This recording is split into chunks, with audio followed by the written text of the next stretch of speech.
welcome to our Reaching Net Zero in 6 Months workshop. It feels amazing to be in Glasgow. I drove 380 miles in my little electric vehicle yesterday, and it's amazing that we've got people from all over the world dialing in as well. So thank you for being here.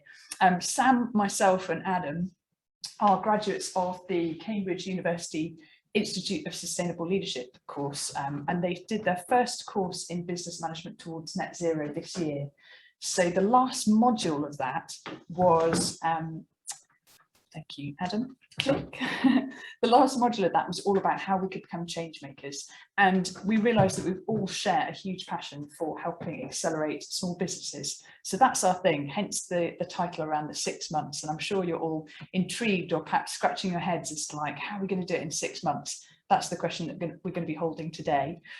In his day job, Adam runs an amazing platform called Small 99, which if you haven't already accessed is just a brilliant resource to help accelerate small businesses, gives you tools and advice, and it's specific to small businesses being accelerated. Sam runs a B Corp digital marketing agency in Brighton, and I run an innovation consultancy that has just decided to focus 110% on solving the climate challenge. So that is all that we are innovating around, because it's the biggest innovation challenge of our time. We are lucky to have some very talented mates that we've roped in. On the tech, they're waving at you is Kieran Armstrong. Thank you, Kieran, from Sustainable Pathways. So, you know, huge experience in sustainability as well. But Kieran also has a wealth of experience around the human process. So how do you engage your employees? How do you think about the cultural transformation you'll need to make it happen? And we've got lovely Rachel Kelly.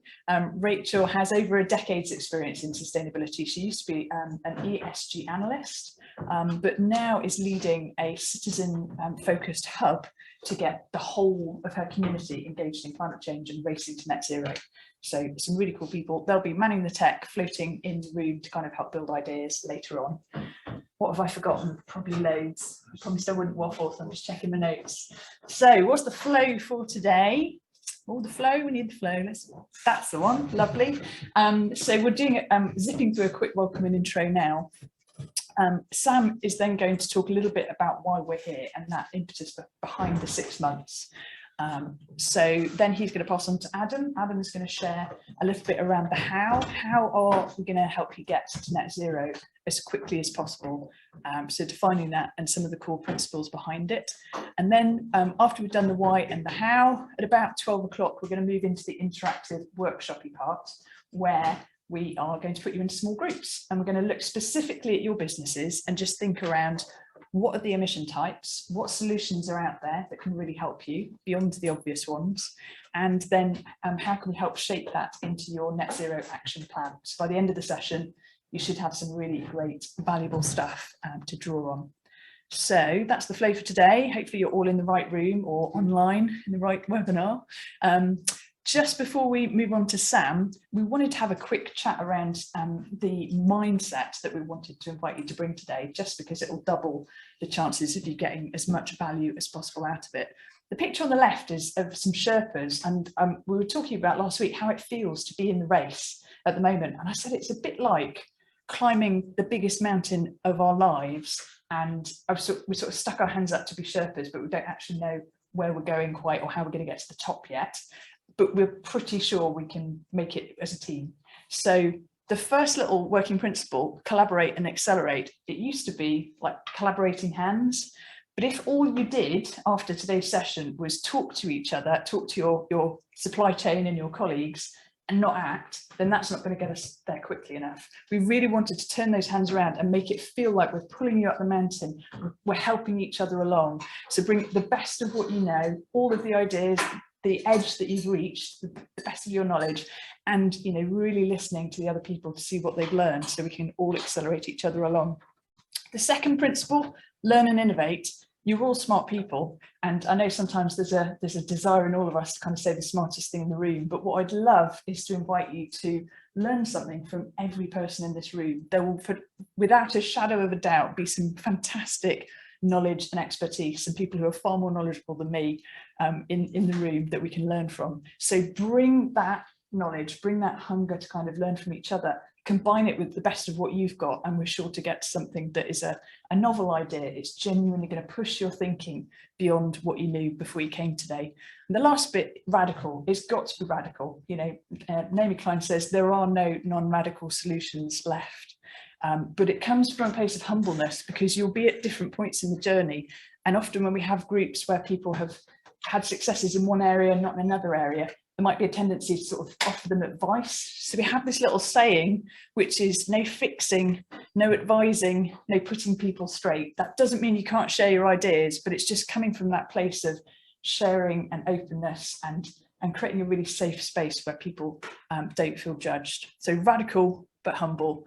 That's it. I think it's time to hand over to Sam for the why.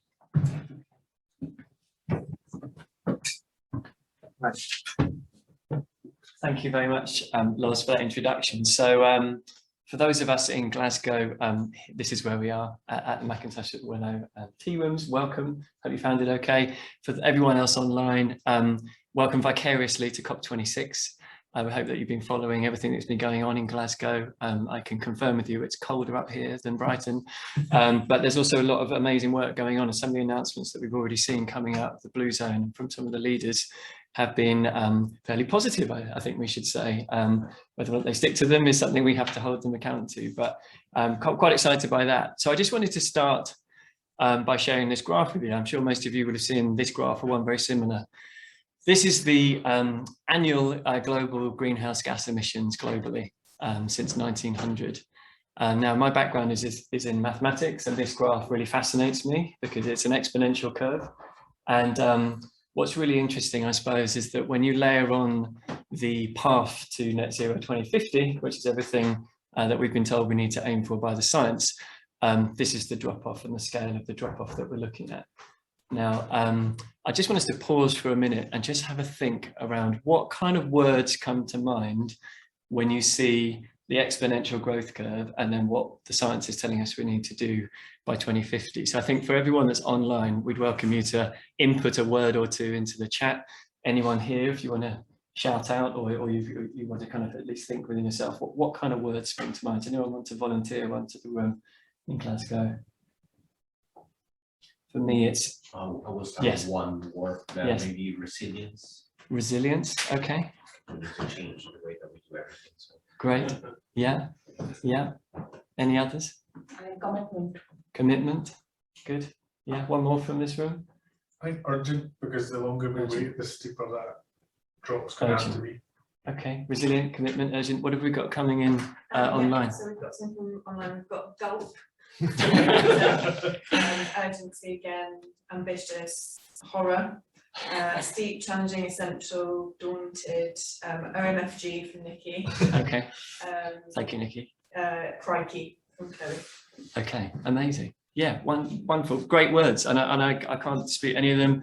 For me, I guess radical, transformational, innovation is going to be at the heart of this line. But I think when someone first showed me this graph, it really struck me the scale of change that we are all face. And it doesn't matter how small we are as an individual or as a business, we are on that line somewhere. And I guess the theme of the course today is very much about how quick can we contribute our net zero goals to help stick to this pathway. So that's, for me, really gives us a kind of a nice anchor point for today's session. Some of you may have come across this website. If you haven't already, look it up. It's called the Climate Action Tracker. They are brilliantly distilling some of the data around the worldwide pledges of businesses and governments and plotting them on a similar graph to the one I've just shown you about where we're likely to end up. And they've related this to the global temperature rise that we might expect from the science. We all know about 1.5. Current policies and pledges put us at about 3 degrees. Not 1.5, and we know that we've got to do a lot more work to get that. This is updated in quite a regular basis, so I would encourage you to keep checking in on this. And if you do any presentations or talks, I always have a slide on this because I just think it's fascinating to actually see what's being committed and where it will get us and how far away from what we need this line actually is.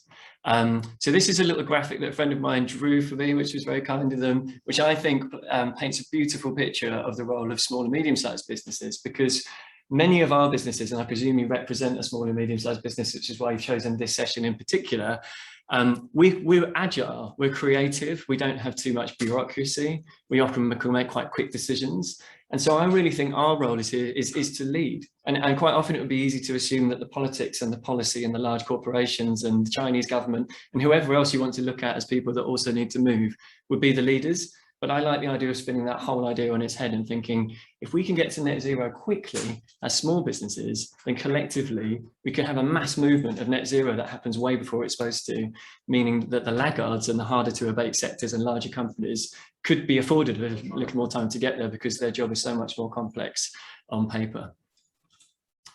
So just bringing this down to some of the experience I've had in speaking with other businesses, small and medium-sized businesses, about their approach to climate action, how they're feeling right now. I think there's a sense of people really want to act. I think there's a sense of not necessarily knowing what they need to know, but I'm reassuring them that that's okay because none of us really know everything. Some companies are feeling quite overwhelmed with what they need to do. I'm sure there might be some of those that are on the call today. But the will is the important part in all of this, because if we really want to do something, we will achieve it. I think there's been a lot of rhetoric around that from global leaders this week that have really played to that. But the Carbon Trust did a survey of small and medium-sized businesses to identify, so why are we not acting? Why can't we get much traction? Why does it feel like businesses are seeing this as an inconvenience? And the two key reasons that came out, it's no surprise because we're all short on both in many senses, is I don't have time to focus on this. I don't have the knowledge as well, or the time to get the knowledge, and I don't have the money to put into this because I think this is going to be expensive for my business. And right now there's a lot of businesses recovering from what's happened with COVID. Obviously we're all under pressures, we've had Brexit, there's kind of we're in a real time of volatility and change, particularly in the UK, and I think that's a valid concern. But what I'd really like to try and guide you towards thinking, this is something that we picked up on the course that we did at Cambridge, is that don't think about now. Don't think about what's going to cost you or how long it's going to take you in the next 12 months. Think about your business in 2 years, 3 years, 5 years, and the legacy of your business even further than that. And the risks of not acting now are actually quite great because we know that coming down the track is things like carbon pricing, legislation. People are going to be forced to move because governments are increasingly under pressure to step up and legally bind themselves to these targets to protect the planet, right? So by not acting early and by not being pioneering and taking a quick march on this, you are likely to suffer the biggest consequences of it. And that's a really key point. And as business leaders and people that work at companies that were represented on this call, we all have a responsibility to manage risk for our business. So this is one key area. And the second around money. So there are really big opportunities. I mean, you'll have seen some of the declarations this week around the financial markets, investors being ultimately turned off fossil fuel investments. There's going to be a lot of talk around things like stranded assets and companies that are steeped in carbon that are going to be left behind ultimately as we transform. It reminds me a little of the digital transformation of the 90s and early 2000s, when if you didn't move, I mean, we've seen it even recently, the pandemic has really exacerbated that. Your business is left stuck in a world that has moved past you. And the low carbon economy is something that we will all be part of in the future. Whether you want to be central to that and a key part of that and exploit the opportunities and attract talent and play on the business opportunities for you, then that's your decision, and it's your decision right now to do that. So I would urge people that even though there might be some short-term costs and pain, the longer-term benefits that you will reap will be far greater if you can start to act and act quickly. So what are we actually going to do? And I think that really brings us back to the theme of the workshop today. I see it split into two categories. One is people who haven't started yet or are thinking about doing more but aren't quite sure what to do, where the priorities live. So where do I start with my business? And from the companies that I've spoken to, just informally, it feels like this is a really big question. I don't know what I need to do. I don't know what's going to have the biggest impact.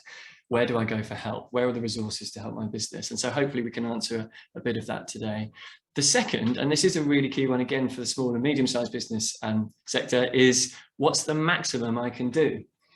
Because I have a theory that if net zero is a race that's only won when the last person crosses the finish line, which is a fact, we can't stop at just getting to net zero, particularly as a small business who has quite a low carbon footprint. So think beyond net zero, and I know that's not the theme of this workshop. However, it's implied by the fact of getting to net zero fast. you don't then just stop. It's almost like, what else can I do beyond net zero? And that's an area I think that's really interesting to explore. We may get there today as well. Finally, from me, before I hand back to Adam, I'm just going to talk about something that really stuck with me from a lady called Sue Gerard, who is the ex-VP of Sustainability at Unilever, so a giant global company. And she said that there is a business imperative to act and to reach net zero, but unless you can frame it in one or more of these 4 ways, your company is not likely to move. So I think what we have to do is try and frame each of our net zero initiatives, actions and arguments into one of these. Will it drive growth for my business? Will it reduce the long-term cost for my business? And the word long-term is very important in that. Will it mitigate the climate-related risks that we face as a business, which isn't just extreme weather events, but also things like volatility in pricing and supply chain? And will it build trust in your brand? And I know I've experienced this firsthand with the company that I work at, that we are starting to see more and more engagement with business opportunities around our sustainability approach, because we are becoming an increasingly trusted brand in that space and also seen as a leader that we can also help our clients kind of achieve their goals too. So I wanted to leave those 4 ideas with you, and I would encourage you to think about this when you're talking once you go back to your businesses as well. I'm going to pass on. Loz, do you want to just do a quick one of these? Perhaps come over to here so the online team can see you. Thank you. All right. We thought we'd just do a quick temperature check, just because it's easy to focus purely on intellectualizing these kinds of big, meaty challenges sometimes. So just grab a piece of paper and a pen, wherever you are in the world, and just spend 30 seconds and write down the answer to these 2 questions. So how are you feeling right now? And how would you like to feel in 6 months' time? Just solo reflection for 30 seconds. I'll time it on my watch. Yeah.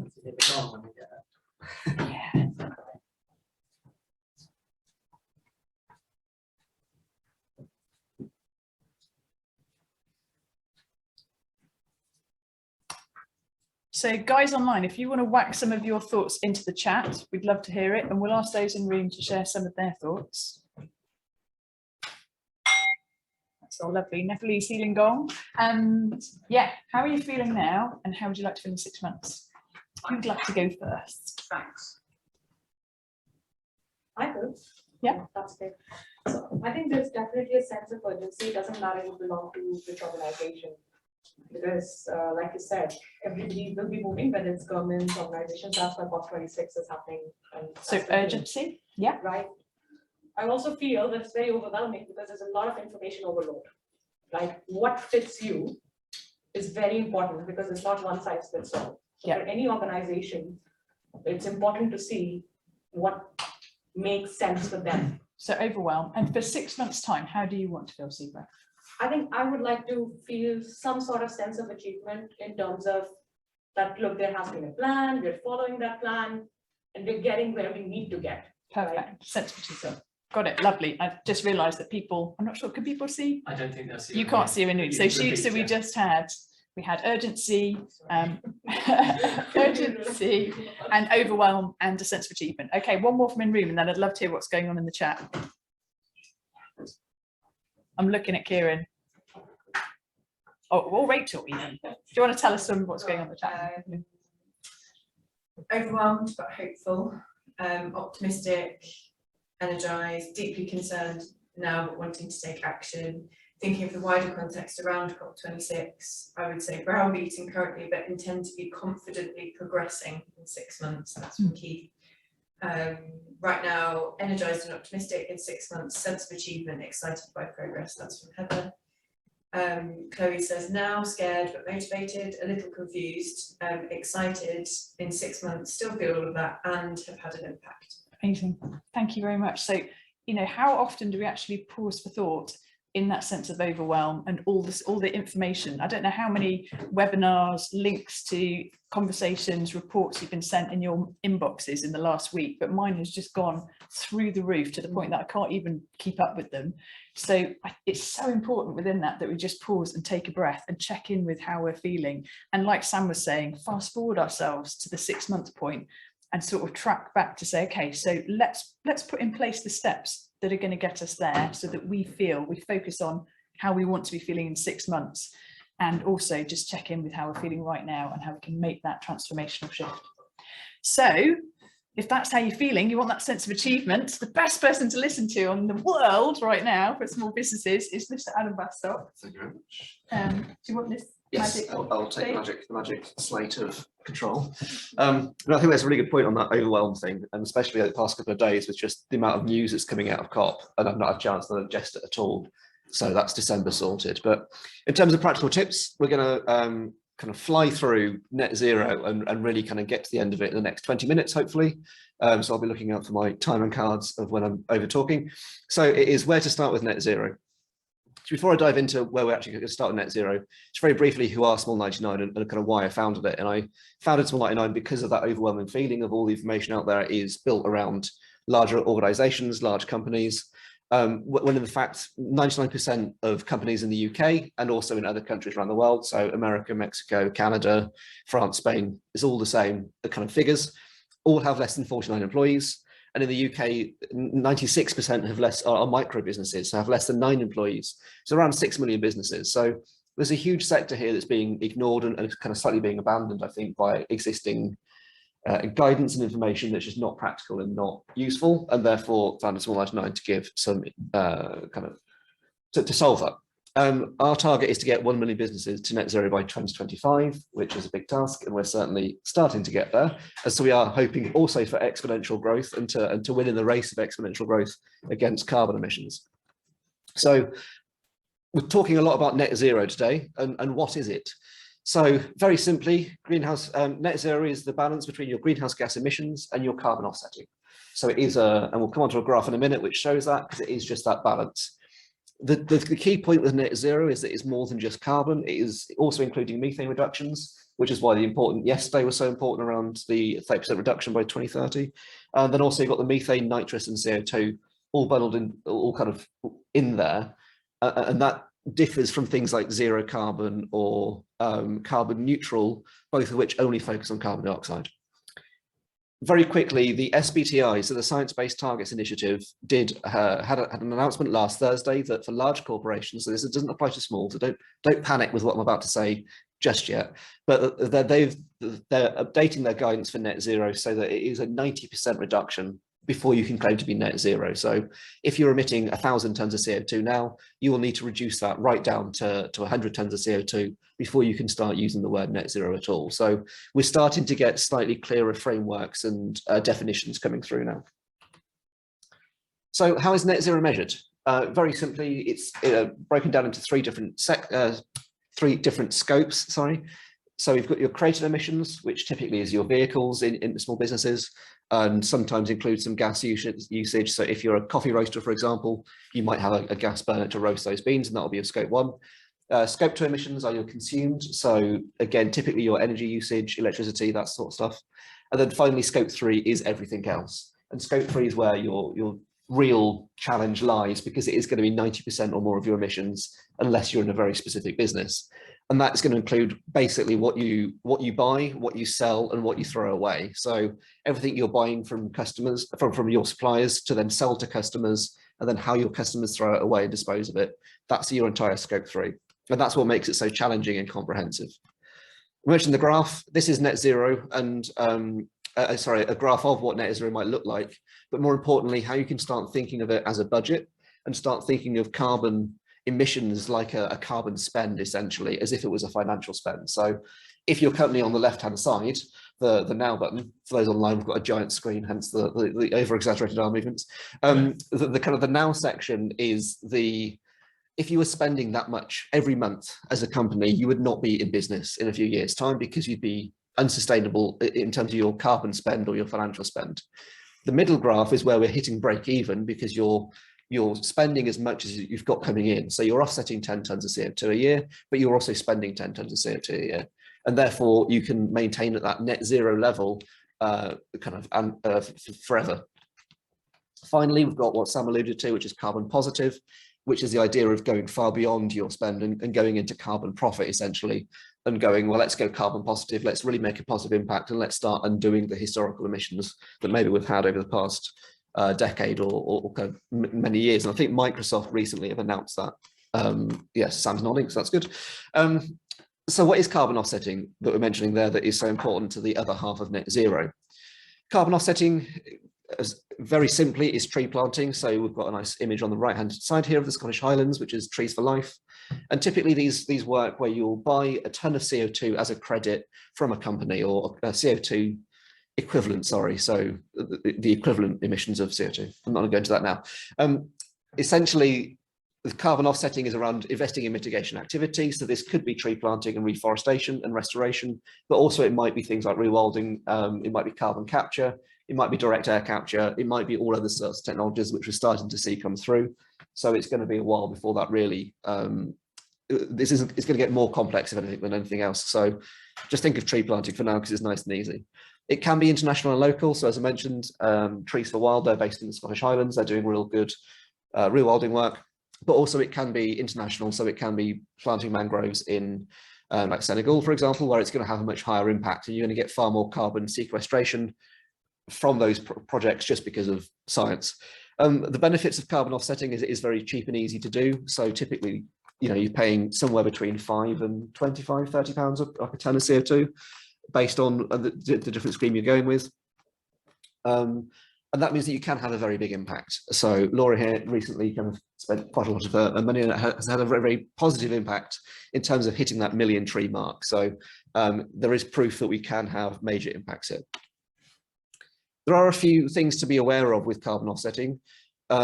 This is more kind of things to be aware of. This isn't saying that carbon offsetting is bad, but just things that when you're purchasing these schemes to look out for. So one is that you don't always necessarily know that those trees have been planted, or would they have been planted without your money? So certain schemes may be seeing funding from elsewhere and therefore your funding isn't fully contributing to that. So it's good to challenge them on that and make sure that your money is, your funding is resulting in direct action.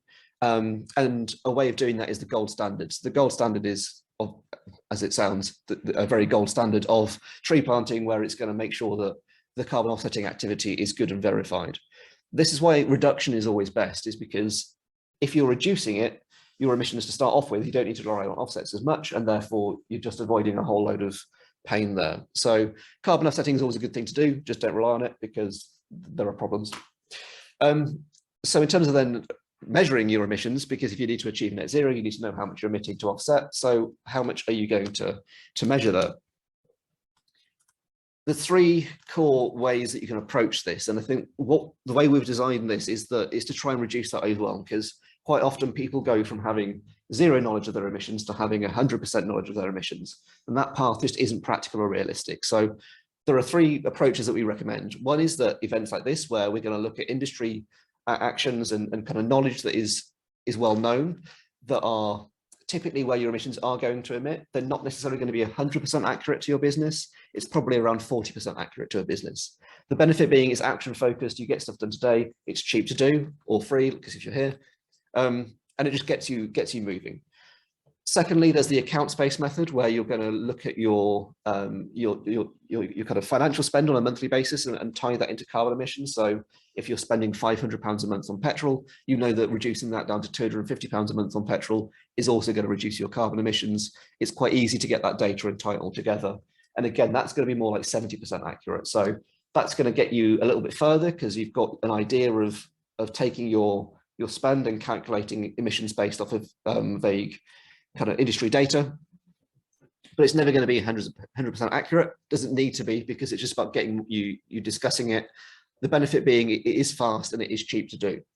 And then finally, the most accurate one to do is activity based, and this is where someone will come into your business and go, you know, when do you turn the lights on? When do you turn the heating on? How much are you spending here? How many envelopes are you sending a day? And they'll track individually all the different elements of your business, and that's why it is so beneficial, because it's going to be really accurate, but it is also going to take, you know, sometimes 6 months of data gathering to do, and it's going to cost you probably a couple of grand to get someone in to do that, a consultant or whatever. So this is the different range, and this is why we wanted to show it on a scale, because there is no wrong answer here. Most SMEs are probably at the very start, where, you know, I think the figure is 3% of SMEs in the UK are actually measuring their emissions at the minute. So most people don't really have a clue, and that's fine. And that's where we want to this is a journey. You're not going to get from zero to hiring a consultant tomorrow just because you'll not understand the value in that. So it's about starting these smaller steps and going, let's go to some events and let's get some general guidance, which you'll be leaving today with. And then maybe in a few months' time, you'll look at doing using a tool like Ditch Carbon or CB Expert, where you get spend-based activity before you then go on to someone like Green Element, Carbon Trust, or many of the other measurement people out there. Anyway, the next thing is really when you should measure. And this is a common problem that small businesses ask me with is, do you do it before you get started or do you do it afterwards? And do you just, should you measure before you even start making reduction actions, which I think is a really dangerous thing to start doing, because it means that you will spend 6 months gathering data and generating emissions. And the benefit of that is that you do get that accurate picture of the entire 100 tons of CO2 a year that maybe you're emitting. And then if you do reduce that down to 10 tons of CO2, you're going to see a bigger drop there, which makes you feel good and is good. But it's a bit bullshit. It's a bit kind of greenwashing, because that is then 6 months of emissions that you're still generating, and you could have taken impact on there. So what we really advocate you do instead is just get started, start making an impact, start reducing things down. It's not going to look as great in the future in terms of fancy graphs, but it is going to mean you're going to have a list of actions you can show to your customers or your suppliers and say, look, we're actually taking this seriously, we're doing stuff. And then you can measure it later on and get that data. Another common question, which I get, and I had a big rant at this on Tuesday at a British Chamber of Commerce event, where everyone was talking about how much this is going to cost. And cost is a dangerous word, and I want you to remove it from your ideas and remove it from your vocabulary at the minute, because net zero is an investment. And I think Sam's touched on this really well with that last slide, and that there's 4 areas that this is going to build resilience, profit, growth into your business over the next 5, 10, 15, 20 years. Again, we saw this morning that the UK have just announced, I don't know the details, but some sort of requirements for large corporations to start measuring their carbon impact or their environmental impact, which is a huge change in language, really. Tangent, but essentially the idea is that net zero is an opportunity, not a threat, in that this is an investment, not a cost. This is about making your business more resilient in the future. It's about reducing your waste down. And if you're reducing your waste down, you're reducing the cost you're spending. And therefore, if you're selling a product at the same price, you're increasing your profits. And that tends to be a good thing that businesses want to do. And that's before we get to things like the circular economy, new services, new ways of doing business, new products that are out there as well. So that's for another time. Haven't talked on that before, but there's a huge opportunity here, and there's loads of numbers and reports and figures coming out all the time. So I do just want to flag up that if you're in an event or a meeting or anything like that where people are talking about net zero and cost, challenge them on it and go, is it a cost or actually is it an investment? And that will flip their thinking around to start and actually go, yeah, no, probably we are wrong there. So moving on from that is where do you actually start with net zero? So there's going to be, I think the next slide, yep, 5 key areas that we're going to look at. So the first one is momentum, and the fact you're all here today and you are doing something about this means that you're going to leave this room with momentum, which is good. Secondly, reduce, don't replace. So this is such a key element where quite often small business owners will look at their existing practices and look how they can make it green rather than looking at reduction. And we'll go on to some examples of that in a minute. Collaboration, and again, this has been mentioned before, is around how everyone being in this room and working with suppliers, and that lifting you up the mountain is going to be really key for you to work together and actually achieve this, because no one has the answer. And every other small business that you're working with that is probably also quite scared about this and doesn't really know what they're doing. So this is an opportunity to help and collaborate with them rather than it be a threat. Budget, so again, touched on that idea of the financial spend here and just wanting to make sure that we're seeing net zero as an opportunity and a way to think about carbon that flips the idea of it being an unlimited resource, which is free. And then finally, communication. So greenwashing, green hushing, let's look at that in more detail and understand what it actually means and the impacts there.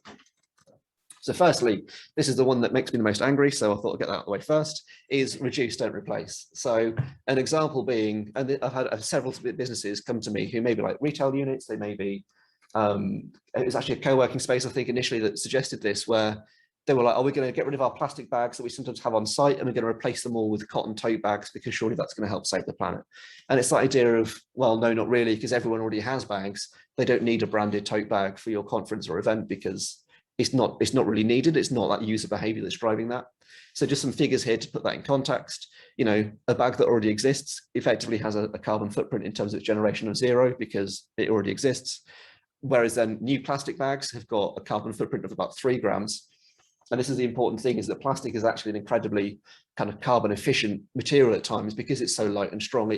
When you're using it for a carrier bag, that's why they're used, is because it is such a good resource. It's more about the way we use them that's the problem rather than the technology itself.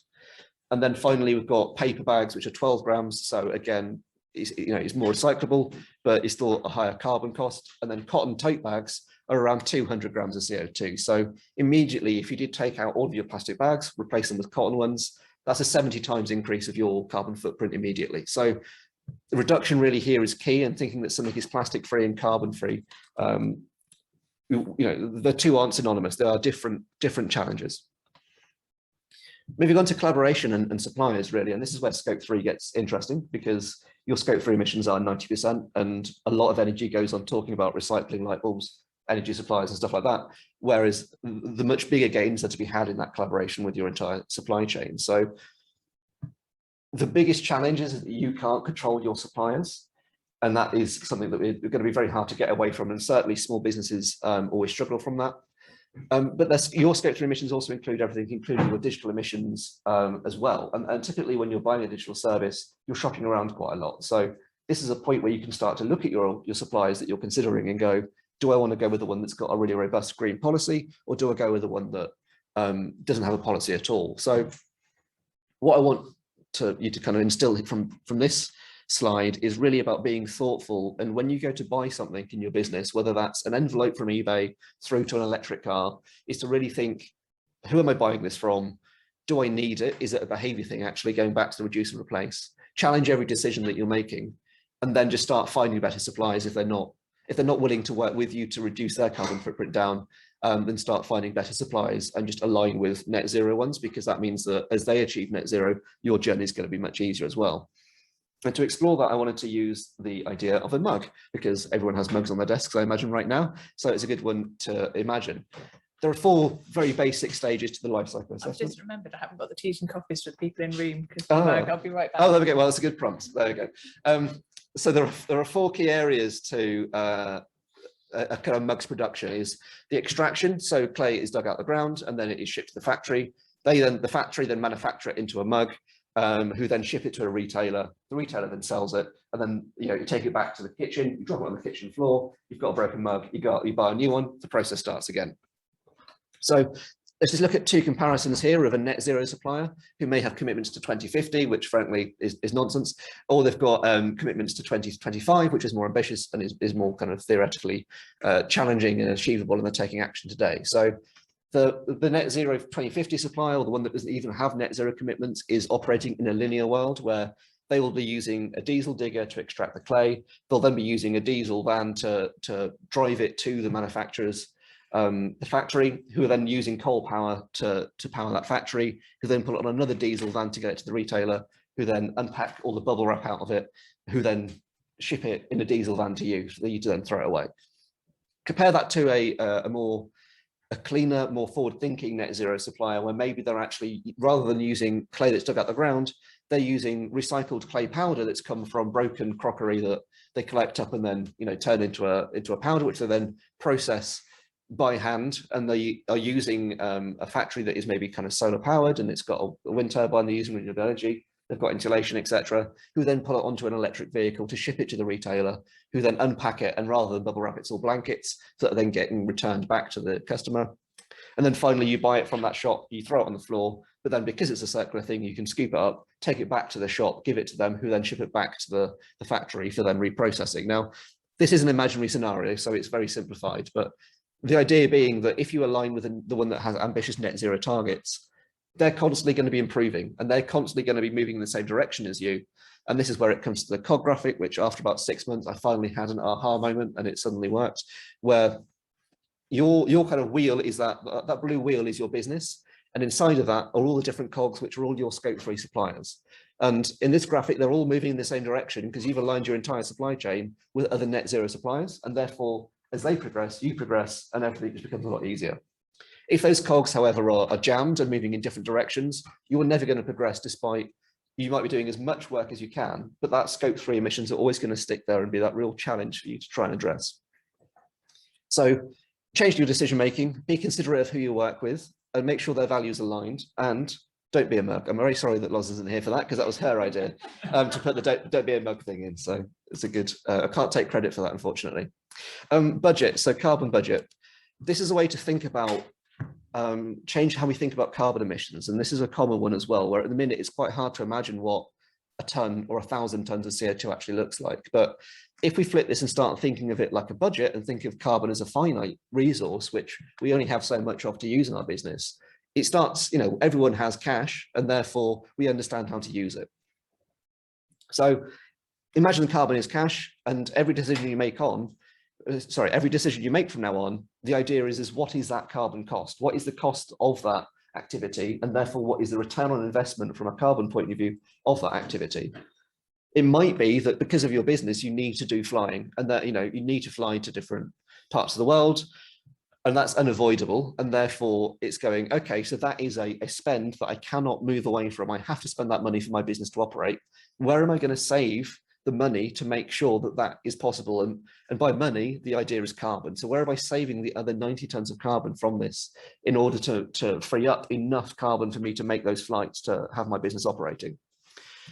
And there's two examples here that I think really highlight it in just terms of changing your thinking and changing that decision-making process. And I had this yesterday after I met Sam for a quick drink to greet him into Glasgow. I went for a burger and I got a takeaway, and this was the kebab challenge, but I'm going to ditch the kebab challenge for a more real-world one now. I wish I brought the baggie with me, where it was I got a massive paper bag with then a paper box in it, with then the burger in it wrapped in like paper. And this was previously a theoretical example, but now I'm just annoyed because it was a real one. And I was like, I want to eat this now. I'm hungry. I want to take the burger and then just eat it. And instead I've got 4 layers of wrapping I've now got to deal with. So it's really that idea of, if you took all of that away, they would be saving, a couple of, well, probably like 50p in terms of the wrapping on that just one burger, because that bag wasn't needed. The box wasn't needed. So just get rid of it. And that's going to save their carbon costs, because we saw that a paper bag earlier, it's got like a 3.5 kind of grams of CO2 emissions within it. So just get rid of that, free up the budget for something else.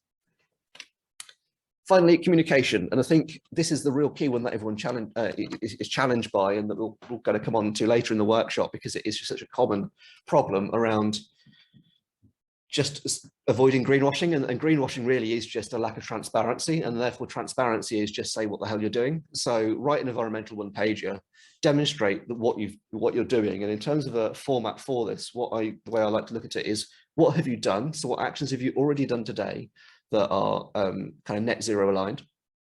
What are you working on and looking at? So what are you kind of actively pursuing?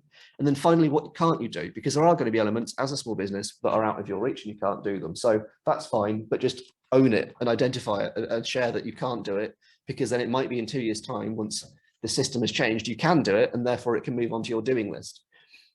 This is always, once you've got this one pager and you've got it onto your website, it's going to attract to the businesses, it's going to attract to the customers. And going back to the scope 3 thing, people are going to come to you and go, well, if you are selling to businesses, they can see what you're doing and want to align with you as well. So it's really about just being transparent and saying, well, here's what we're struggling with, here's what we're doing, and then everyone is going to engage with that and be positive as well. So yeah, don't be perfect, communicate struggles, and don't green hush. And this is a problem that, again, I've encountered, which really annoys me, because there's so many good businesses out there who are doing great things who then just don't say it. And the website doesn't say anything about green hushing, about their environmental policy or their kind of their green activities, which then just becomes green hushing.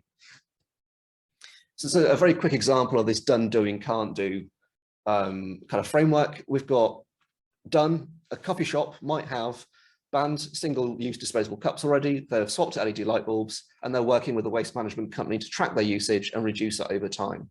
And there's plenty of really good companies out there that are doing that the minute, which give you kind of tracking on your recycling rates and your kind of kilos of waste every month or year. Get quite nerdy about it, it's quite fun. The doing, so things like measuring your carbon footprint of the amount of food you're served through carbon impact apps, and there's several out there. You might be in discussion with local food groups, so like Olio are really good for this, where they'll collect the waste from your cafe and then redistribute it to people, which will then reduce down food waste, which is probably about 1/3 of your emissions in terms of like the agricultural emissions in the UK. And then finally, tree planting and tree restoration. So you might be actively engaged with someone like Ecology or Tree for Life or whoever it might be in terms of offsetting your ongoing impact. But the things you can't do might be renewable energy because you're in rented premises. You're a small cafe, you've got maybe 5 employees, and you're in a little, retail unit in a village or in a town somewhere, and you're renting that premises, and therefore you can't directly control your renewable energy supplier, and you can't control the bigger things like insulation, heating methods, and all that stuff, which often come up in these slightly broader generic advice articles, which always annoy me. So yeah, I think proving that you can't change your renewable energy supplier, but you have changed your LED light bulbs, shows that you're still willing to take action and that you're actually doing stuff. And it's that connection of not just being inert and losing momentum on this. Is about just doing stuff and proving that you have done it. Very quickly, going to go through some net zero myth busting now. One of which is how long will it take? And this is one that always comes up, and people want this nice juicy figure where it's like, oh, okay, where do I buy it? Where do I get net zero done? Where do I tick this box? And the answer is, you can make significant reduction in 6 months, especially if you're a professional service and you're working from home, because your emissions are going to be fairly limited. But if you are renting a physical office somewhere, again, you're not going to have control over that, and therefore it is going to take you slightly longer, but you can still make significant reductions in that time, because if you imagine every week you do one of the actions, which we'll probably come on to later, that's going to get you, what, 26 actions done in half a year. So there's a lot there that you can start doing. 2030 really does lack ambition for most micro and small businesses, because 9 years is a very long time. Like, where were you 9 years ago with your business? I think you've come a long way since then, and therefore you can do a lot more in the next 4 years, not 9 years. And that's why I think 2025 really is realistic, especially for people like myself who are working from home, and we're, I don't really have that many emissions because I'm mostly digitally based. So the impact there is quite low. And just to summarize then, there's the 5 key areas that we've built this workshop around, and this is what's going to carry us into the next section, hopefully, is 1, momentum. You're not going to solve this overnight. Getting started is the key. Perfection is the enemy of progress. Just, get stuff done and start moving with it, and that's going to build and build and build. Communication, be honest and transparent. Don't greenwash, don't green hush, just say what you're doing, say what you're struggling with, and get on with it. And collaboration, again, so that comes back to the momentum part. The more you work with others, the more you are going to accelerate and work and move positively on this journey. Reduce, don't replace. So just always focus on the reduction, whether that's reducing your consumption down or just saving money from using the kebab challenge or the burger challenge, where you're going, actually, the user experience of this is just bad. Let's remove all of that and go, well, here's your burger, now go and eat it. And then finally, budget is start thinking of carbon like a finite resource, like a cash resource that needs to be budgeted. And again, something Sam alluded to is that carbon taxes are coming on that. It's a matter of when, not if. So the more you can prepare now, the cheaper your life is going to be in the future and just easier. So what now? And I think this is where we hand over to Laura. Yes. So Coming to people in room. I drove 380 miles in a Tesla that was sponsored to drive by my lovely local small business garage. I don't normally drive posh cars like that. It was a dream to drive, but I'm a bit knackered now, so I'm missing some kind of caffeine injection into my arm. I hope you're all drinking something delicious wherever you are in the world. Are you still alive online? Can you give us a wave if you're still there? I feel like you've been talked at for so long. Are you there? I can see Simon looking very pensive in his room. You've got some really interesting objects in the background, Simon. I really want to come and visit you in your interesting space. Right, so alongside Adam's 5 pillars, we've got the 5 buckets, which are just us thin slicing through all of the data, information and overwhelm out there. You've heard it a lot before, but we're just going to simplify it for the purposes of us working in small groups. So energy, transport, buildings, procurement, the stuff you buy, goods and services, and waste. And just like Adam was talking to, we're not just interested in the ideas that you've already come up with for this. We're really interested in where have you hit a roadblock and how have you worked around it. So it may be that you've already got some non-obvious partner. It could be a supplier, but it could actually be a like-minded company that you've stumbled across because you've voiced, I'm struggling with, what to do with my switching to renewable energy supplier. I know we've got Laurie in the room from Glasgow, which is amazing, who work in rented premises, and they're actually having a live conversation with the other tenants to see if they can band together to talk and accelerate that process with the landlord around what they do with their energy. So, you know, where have you hit roadblocks and how are you getting around those so that you don't lose momentum here? Because a lot of people are going, oh, you know, the SME Climate Hub has said we should do this, but we can't do that because the infrastructure isn't in place yet, or the policies and incentives and subsidies aren't there yet. But there might be other small businesses. So for example, we have an amazing micro business, a brewery in Cheltenham where I live, who wants to invest in direct air capture, but they're a micro brewery. So they're banding together with 10 other microbreweries across the UK to get in a piece of direct air capture technology from the States, and they're building a business case to say if we cooperatively become big enough for you to be worthwhile the investment, can you come and massively help us reduce our emissions because it's such a big part of our carbon footprint. So that's what we're interested in. We're interested in those non-obvious linkages and connections and ways of innovating around those roadblocks. I feel like I'm blathering a little bit, Sam. I forgot more. What did we say we were going to be talking about on that one? Go back a sec because we need to explain what the 5 buckets are. So energy, what does energy mean? How you power your business. It's any appliance or bit of machinery, or just thinking through literally a week in your life. What are all the activities you do that might involve energy at some point? How can you do them differently? How could you reduce what you're doing, or you know, find an alternative that would be smarter, greener, and more efficient? Transport, transport, you know, I think it's fairly obvious what transport means. Can't think of anything to say to that, apart from we all know what a train is. Include how people get to a premises as well, like so commuting falls into this category. Commuting absolutely does, and business travel, of course. And you know, you've alluded to there may be some emissions that are critical to your business that you want to ring fence into that 10% you're going to protect emissions, because you, particularly if you've got an international business where relationship business development is important and it's difficult to just flip it online and do it virtually all the time. How can you work around that? I haven't heard anyone come up with a brilliant solution to it. People keep going, oh yeah, go to Zoom. That's if you're building a relationship with a complex different culture, and sometimes a lot of the relationship building is informal, I'm not, you know, it's a slightly tricky one. So get a bit pokey around them. Don't go for the obvious answers. We want you at your edge. I want you to genuinely think something you've not thought before.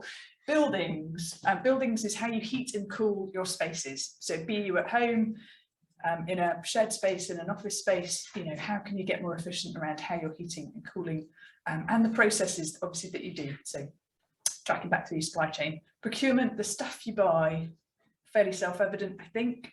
Sam, did you want to say anything? Because you wanted to introduce digital here maybe as well? I think procurement is by far the biggest category here. I'm not sure if Zoom can hear you. You can't, come here, they can't hear you. Yeah. They're all looking puzzled now online. I'll pick up the thread of procurement. So procurement, I think one of the simplest ways for people to tackle this one in the workshop is to think about it as physical goods and services. It's quite useful to separate those two things in the way that you think. But procurement includes so much. I mean, you're an entire supply chain for your business. So imagine you were suddenly your financial controller of your business. You're looking at your purchased goods and services every day. So what are they? Which categories do they fit into? You can break these out into lots of subcategories. So for example, things like investments. So who do you bank with? Your pension plan, your healthcare plan for your staff. All of that fits into this category, which isn't as obvious as office stationery, which, you know, kind of probably the most blatant, easy one to get your head around. So do think broad in this, and this will be the biggest category of these 5 for sure, and that's okay. Just get as much down as you can. Ultimately, you're kind of on the fly thinking of a download of your purchase ledger from your business. And then waste, yeah, Adam will literally like throttle me if you come back with loads of recycling ideas for this one, because that's his like massive bugbear. So I'm trying to create an icon that has reduction at the beginning of it. Like the ultimate would always be just don't do the consumption in the first place. But the next step would also be you're in business, okay? So there'll be some kind of outcome of that. We often call it waste, but where is your waste someone else's treasure? Where is there someone else in your community who could benefit from something that you're currently throwing away, and it could be, you know, looped in and used and valuable, and we could use it again? That would be the ideal, wouldn't it? Or how can you get better at what you're doing with your waste? Sorry, Very quick on that, yes, you've got reduce. You're 3 of us. A bit corner, yeah. So just very quickly to think about that simply is reduce, reuse, reclaim, and then recycle. So the reclaim part's really interesting, where there's quite a few companies with just kind of getting that resource back into the system to be used somewhere else. So an example being, there's a coffee company based in Glasgow that take old coffee grounds from kind of cafes and airports and all that stuff. And then they filter it and they use it in to make cosmetic oils out of it, which then go out back into the system. So that's before it even gets to recycling or throwing it out part. It's being reused in a different way. So that kind of reclamation element is quite interesting if you are in a physical goods thing, and that that circular economy. But Well, most of the innovation I've seen in waste is where people have found a non-obvious partner, and it often comes when you start to communicate your environment your environment page, and say you're struggling with something or you've hit a roadblock, and someone else in your network or in your community goes, oh, hang on, we can help with that. We've been, we could do something with that. So have a think around those some kind of non-obvious linkages as well. Who else in your community or your network might be able, you might be able to reach out to. Anyway, I feel like I'm blathering, as they say in Glasgow, I think maybe. Oh, do you ever find yourself affecting terrible accents wherever you are in the world? Probably really offending all the Glaswegians in the room. Okay. Do you have big Scottish roots? Fantastic. So you've got 5 buckets.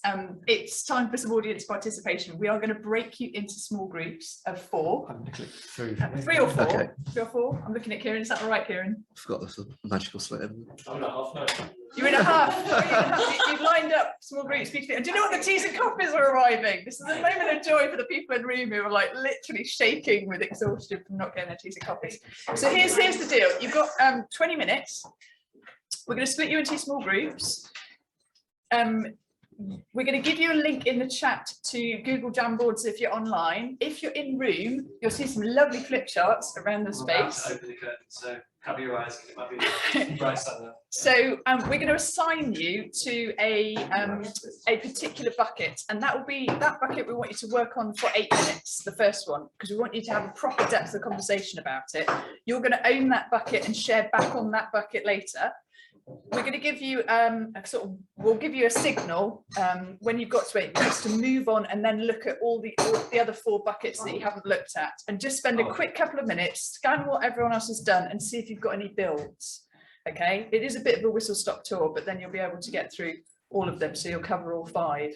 We want you to not only look at generating as many emission sources as you can think of for your business. So for energy, what are all the emission sources that you can think of? And then what are the solutions or ideas that you can come up with to solve them? And it might be things that are generic to all businesses that are in this workshop, or it might be very, very specific to your industry. Both are good. So go with where your energy is on that one, because we'd love to hear your stories. And if you've had some great examples of success, lob them in. We'll get you to share back in the chat. Kieran is actually going to share back on behalf of the online guys with you chipping in on the chat. So you're on your Jamboards. It'll open like a kind of PowerPoint slide, and you've got a little toolbar down the left where you can select a post-it note and add in your thoughts. There may be a couple of groups looking at the same board, depending on how we assign you. We're going to have to tell each group which one they are. Kieran, I'm not quite sure how we're going to do that technically, but we'll do it. Kieran will just sort out the technical side of things, but you'll find your Jamboard, and the rule is if someone else has put a post-it on, you can't move their post-it, but you can move your post-its, because that's a bit rude. Right, we have 5 minutes behind schedule. Okay, we'll catch up. We'll catch up because we're great at accelerating to net zero. So we're going to split you into your small groups now. You have 20 minutes? 20 minutes in total. 20 minutes in total. Actually, we're going to not spend ages introducing themselves to each other. Just get straight on with it. Did you just hear what Sam said? I'm not sure that you did. Sam said, don't introduce yourselves. Don't waste time, just crack on. This is like get shit done, 20 minutes, small groups, and then we'll share back. Yeah. Good, go on. Kieran, you can send them. You might need to tell them which group they're representing. Guys in the room, slightly different challenge. We're going to nominate you for energy and transport. Oh, actually, do you want to do procurement? Yeah, we got the law.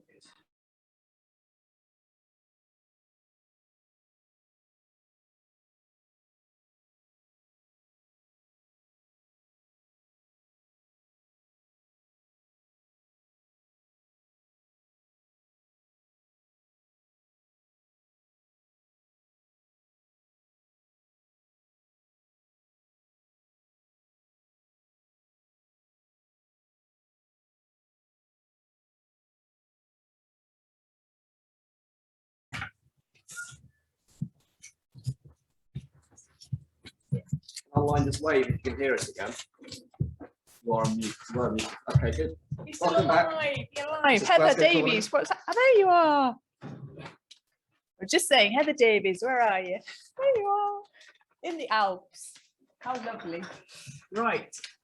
Okay. I don't think you guys can see this. Can you? Can I get this? I don't really It's not gonna. I'm just gonna talk to it so the guys online can see it. Right in room. Right, you ready? 1 minute per. 1 minute bucket. share backs. So can we click onto the next slide? Okay. So Sam and I are going to do 1 minute share backs on the 5 buckets in room, and then Kieran is going to be like our weatherman. Okay, ignore that. I thought we changed slide, but yeah, it's fine. Sam and I are going to do it because we've got to make up some time. We've got to accelerate. Off we go. Right. Go. Time go. Okay, so energy. This is what we talked about. So emission types. We have got all the average things that you do around energy, or in terms of how you light your spaces, how you heat your spaces, cloud storage for your servers, the amount of emails that you send. We've got video calls, we've got laptops and screens, we've got kettles cooking, home offices. Ideas that came out of that were, can we green your cloud services? I think that's fairly standard. You know, just looking at the way that you host your website, looking at sending fewer emails, being much smarter around digital. We're looking at heating people, not spaces. So we're in Glasgow, it's a little bit cold. What if instead of heating the room, you gave people mini electric blankets that sat under their seats, so you heat the people, not the room. It's much more efficient. Apparently they exist, who knew? So there we go, it's exciting, isn't it? Instant hot water, instead of boiling it. Services, not quite sure what that means. Energy collaboration, so collaborating overall, IT equipment, lighting, cooling. Who can you collaborate with to do it better? What's the next one? Buildings. Buildings, is that you? I That's you. can do buildings. Come do Okay. buildings. Thanks, Sam. So, thank you. Next up is buildings. So a lot of the focus here is around heating and cooling, which is absolutely spot on. That is the biggest carbon emission for your buildings, without a doubt. Also, then we need to think about our use of water, how efficient our buildings are, and so the insulation that's within our buildings. And we talked before about making our energy efficiency better and collaborating with other people in your space, which is a great solution to that. We've also got in here sewage, and how we treat sewage and use it, and how we stop that emitting carbon. I'm not going to labour the point on that one, but it's definitely an area that needs some thought. So in terms of ideas that came out from buildings, we have got the idea of either moving, relocating, which is obviously not one of the things you can do immediately, but there's definitely a big splurge in new build office space, often now co-working space, because the world has changed, which is far more energy efficient. I think that's attracting quite a captive audience, particularly for smaller businesses that might be able to move into a smaller premises and save money whilst doing it. And low carbon solutions around energy use within the building. I'm going to take an extra 10 seconds. Sorry.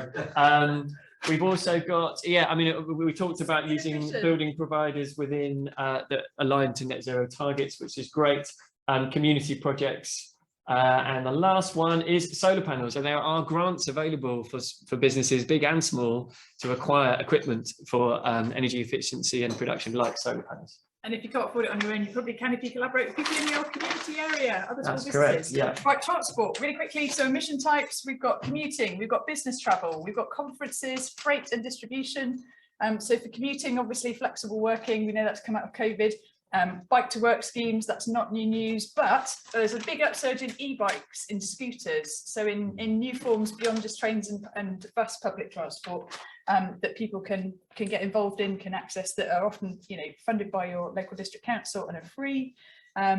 Also, can you soft lobby your local council just to ask for more pathways for walking and cycling to make it safer? Glasgow, obviously, shining example of it, but they can always be better.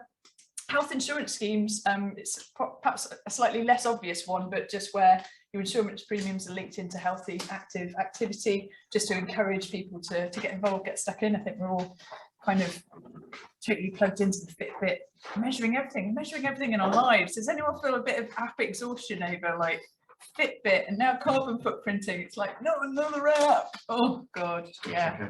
There's got to be a better way of doing it, because that just doesn't inspire.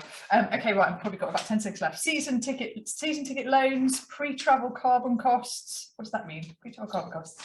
Oh, can we have that conversation? I don't know. It sounds amazing, but I don't know quite what it means, but it's probably a really amazing thing.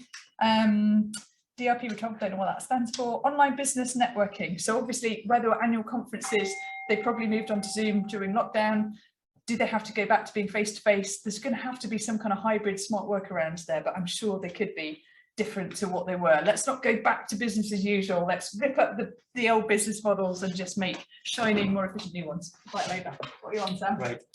So the last one, is this the last one? No, I've got waste. Okay. Second to last one in the room is around procurement and goods and services.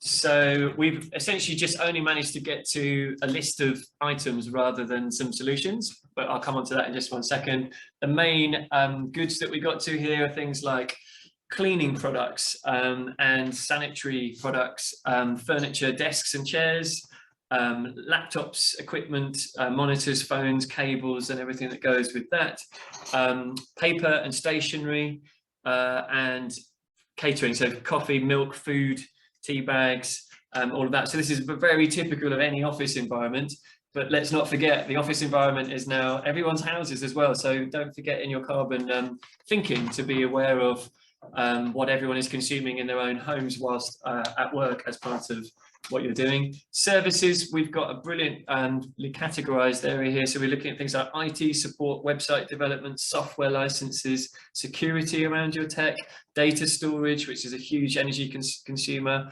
And then we've also got legal and professional services. So everything from lawyers to accountants to sustainability consultants. And we've also got a series of financial products like pensions, banking, employee benefits like healthcare, and we've got things like couriers. There are a couple of examples of solutions to this because there are many companies that offer services where you can now search for greener products. So Make My Money Matter is a great initiative. Good with Money is another where you can actually evaluate some of these different homogenous products and services based on their sustainability and net zero credentials. So that's a really good idea. I think the big long-winded answer though to procurement is that you really need to work with your suppliers. So it's a case of contacting, get a download from your accountant of all of the stuff that you spent money on, and then work through that list and speak to all of them, write to them, say, this is what we're doing. We need a net zero aligned supplier. Adam, sorry. No, it's fine. I gave you 2 minutes because you had to. That's really kind. Thanks. Yeah.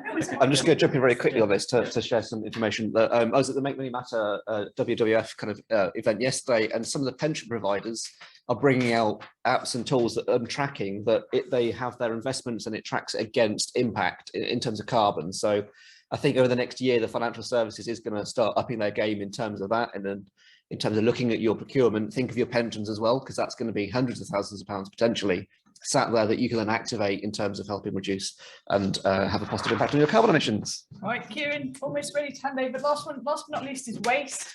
We're talking about paper, we're talking about your office furniture, food waste, bio waste, e-waste, water waste, packaging waste, things like rental models. So how could you not buy anything? How could you just rent it or turn it into a different model? Reclaimed objects. So office furniture is an obvious one, but there may well be other things that you can get from sources that are either secondhand or kind of pre-loved or upgraded office seconds, that kind of thing. And things that are waste products. So when you go to upgrade your appliances, depending on what technical equipment you've got, can you pass on the old equipment to things like IT schools for Africa, less paper, obviously, refill packs, and community fridges. So just starting to look at things earlier on in the process to say, well, rather than constantly buying more of something or just upgrading it, can we find a way of sharing a resource?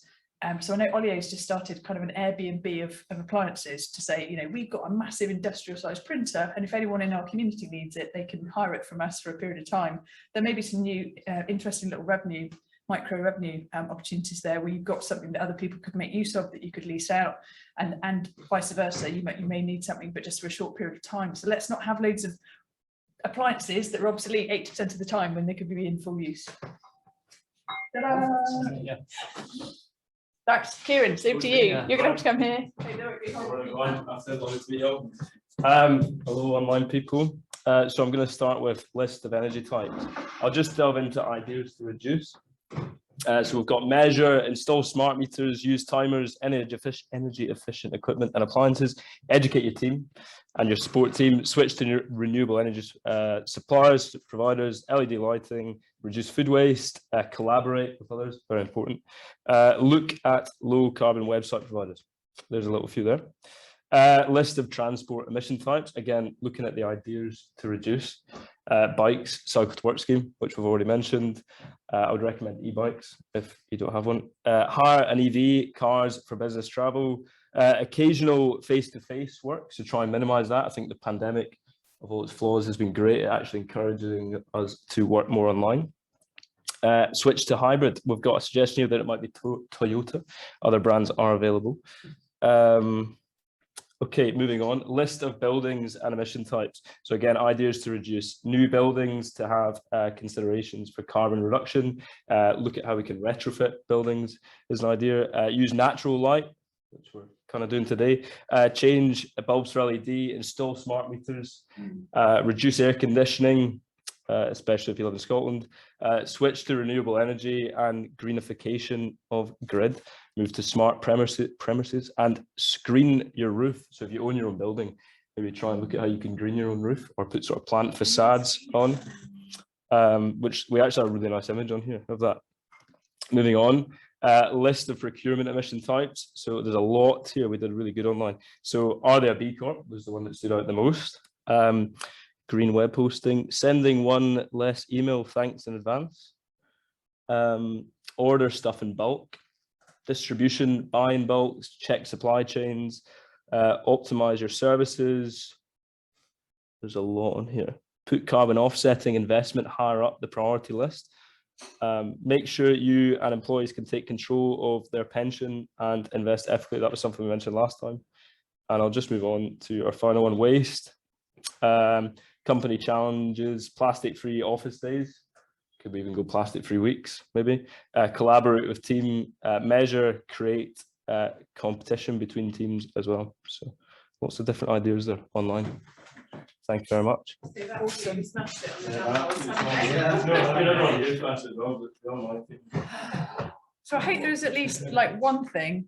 I know there's lots of things where you're kind of going, yeah, tell me something I don't know. That was my wish for today, was that every single person walked away with something new, some little seeds that we planted. So I hope you got something out of it, but you might not have done yet, because you might work in an amazing business that looks after a huge amount of parklands, where you're going, well, I don't run an office, I run in a massive piece of natural space. So the next 15 minutes is for each of you.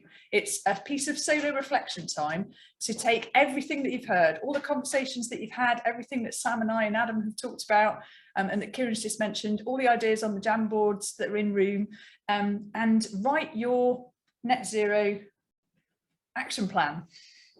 So you've got 15 minutes. This is just for you. Grab a pen and a piece of paper. It's a one-pager, so really simple. This isn't your strategy. You don't need to massively intellectualize it.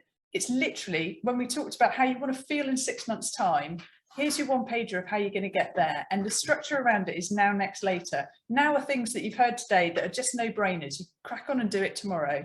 Next means you're probably going to have to talk to other people in order to make them happen. Might be internally, might be externally, might be suppliers. It will probably take you more like 3 to 6 months. And later is, there might be things that you know are beyond your control. There's some of the roadblocks that you know you're already bumping into, but you put them in and create some actions around who could you talk to, who could you reach out to. If you're hitting a roadblock with government incentives or schemes, can you reach out to your local district council or whatever the structure is in the country that you're in. So now, next, later. So break it down into those 3 areas and just have a think around, what does that look like for you? We don't want you to green hush. We want some way that you can communicate. This could be an environment page on your website. It could be a series of social media posts. It will depend on the type of business that you've got. And we're really just trying to balance up here, not greenwashing, which for me is where you fall out of balance between transparency and action. So you're claiming to be moving at a pace, but we're not actually doing anything. So let's make sure that the next 6 months are as productive as possible, with the things that you can do now, the things that you can do next, and the things that you put in the pipeline that you want to work on later, but require a bit more time and investment with other people to figure out and get around those roadblocks. So 15-minute solo reflection, actually it's going to get edited to about 12 minutes because we don't want to run over on time. We will give you a signal at 10 minutes, just to let you know you've got a couple of minutes left. This is just for you. We'll ask for a couple of people if they want to share back highlights, but you won't, you know, unless you want to share the map, that would be amazing. We'd love to know. You don't have to share it back. So we're going to just let you have some space to do that. Any questions, whack them in the chat, or just feel free to ask in the room. Enjoy. Any questions? Things that are not.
Right, we should probably get people.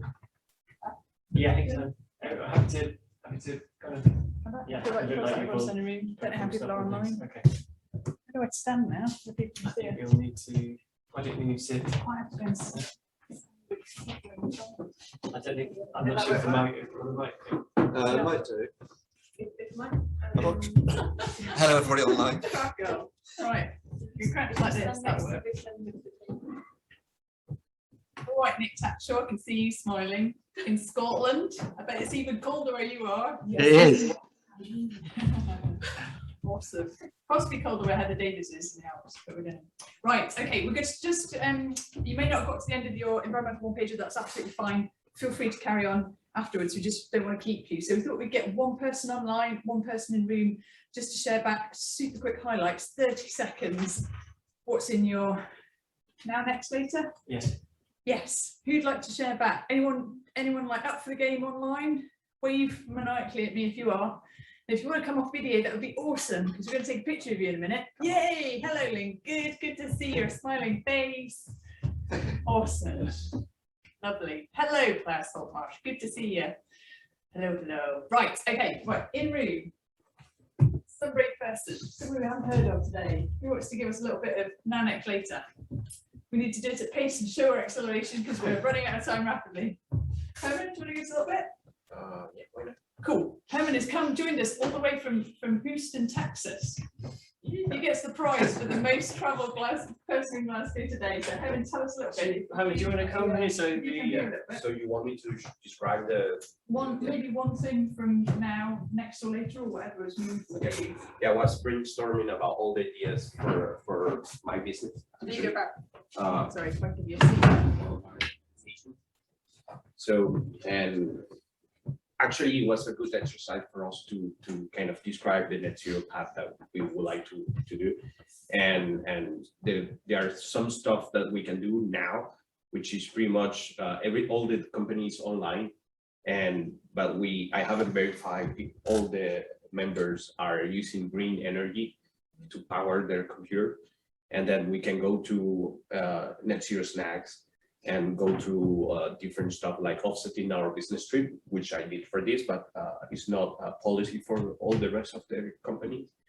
And then we have use only computers that are eco-friendly and have a net zero target and so on. And I can describe more, but well. Perfect. Love it. Sure. Someone online, someone brave. Come on, this is all about being on your edge. Put yourself on your edge. Wave your arms, say you want to share. Come on, one of you. Thanks, Kieran. Go on, Simon. Yes, I want to hear. I want to hear. Tell us about your. So let's bring you off mute first. Kieran, can you take him off mute? I'm off. Okay. All right. So I had. It was mainly from what we were discussing today. Communicate with the suppliers to verify where they stand at the moment, whether they have environmental policy. Measure our carbon, scope 1, scope 2, scope 3, which I know that we can do that with a company. Make a plan of what we're going to do. Get a list from the accounts, which came out from today, which was great. So that we can actually find all our suppliers, every single person who's supplying us, so that we can make judgments on who we're going to use. Gather the data together, list what we can do, and then communicate that out to our customer base. And then next, we would do a step-by-step critical path analysis of how we're going to get to where we want to go. Find like-minded people, accelerate others, and become role models. And then the final part of it would be offsetting carbon and finding offset opportunities, and then verifying those offset opportunities so that we know that what we're offsetting with is actually good stuff and verified stuff. Amazing. Your next 6 months sound incredible. Tell us a bit about your business, Simon. What business are you in? I used to run a small business. We started our process of moving to renewables and all that kind of stuff in 2018. We filed for B Corp in December last year, and since then we have also become an employee-owned company. And now our next stage is zero carbon, and we sell glass to individuals and businesses that make the glass into craft products. Wow. Okay. Well, I would love to know about all of your pathways. So let's move on to our next slide. Adam, I don't know how we do that. Oh, are we moving? I was quite enjoying sitting down. Sorry. God, I drove 280 miles yesterday. I'm 44. I'm getting old. I'm really sorry. You were on a train. Okay. You did this bit. I can do this bit. All right. Yeah. Okay. That's right then. Sorry. Yeah, great. Okay, well, this brings us nicely to the end of our session. We might run about 1 minute over, so please stay online if you can for the extra minute. You guys can't go anywhere for another minute. Just a quick recap of some of the points you made earlier on, which I think are possibly the most important takeaways. We've obviously done a whistle-stop practical exercise over the last 45 minutes, but if you cast your mind back to the first half of the session, we were talking about the 4 imperatives for business to consider in taking climate action and towards net zero, and these are those 4: growth, reducing long-term costs, mitigating risk, and building trust in your brand. If we skip to the next slide, Adam then came on to talk about the 5 core principles of net zero, about building momentum, and that can be just starting by doing something quite simple and easy to do, and then gaining a bit of traction with it. Reducing, not replacing, and he gave a simple example to explain how that really needs to work. Collaboration, which is really, really key, particularly with your supply chain, as your scope 3 calculation includes those.